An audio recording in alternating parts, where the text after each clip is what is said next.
Yo, what's up guys? Is another day is another adventure of my life. For today's video guys, is papakita ko sa inyo guys kung paano tayo mag linis ng ating watermelon. Kaya tara, let's go!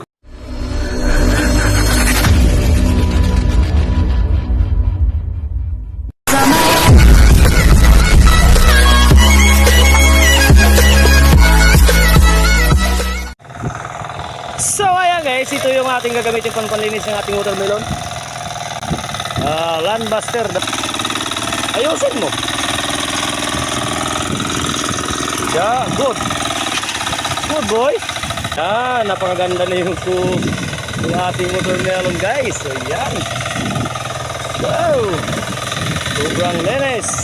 Ang ganda ng tingnan dahil malaki na yung ating watermelon. Oh, graba na. Go. Go. Ayusin mo po, Brett. Go. Na-vibrate. Tingnan yung mukha, guys.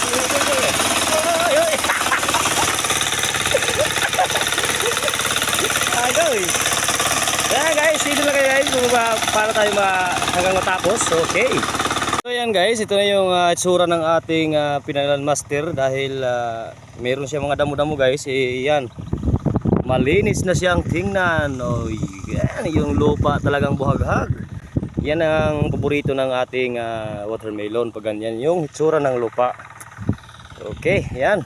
Oh. Napakalinis na yung ating watermelon. So yung sa gitna guys, nakikita nyo, yan ang ating watermelon. Yan. Kaya ayan, kung makikita nyo, napakalinis na yung ating watermelon dahil meron siyang ganito guys, mga damo. Kaya natin yung Pinalanmaster dahil para mamatay yung mga damo.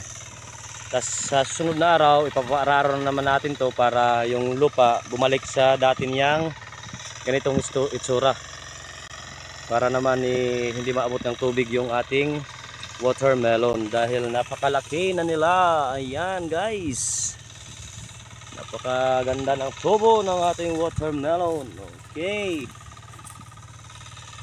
kaya pinatrabaho ko siya guys ng ating kasamahan dito.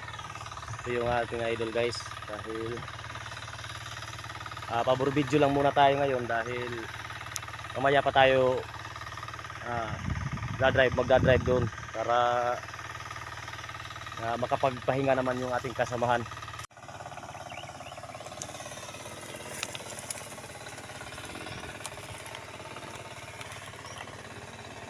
So ayan guys, yung ating area kung gaano ito kalawak. Dahil wala tayong drone guys, ipapakita ko sa inyo dito sa taas kung gaano kalawak yung ating taniman ng watermelon. Yan. Ganyan kalawak guys, nandito tayo ngayon sa taas ng nyug.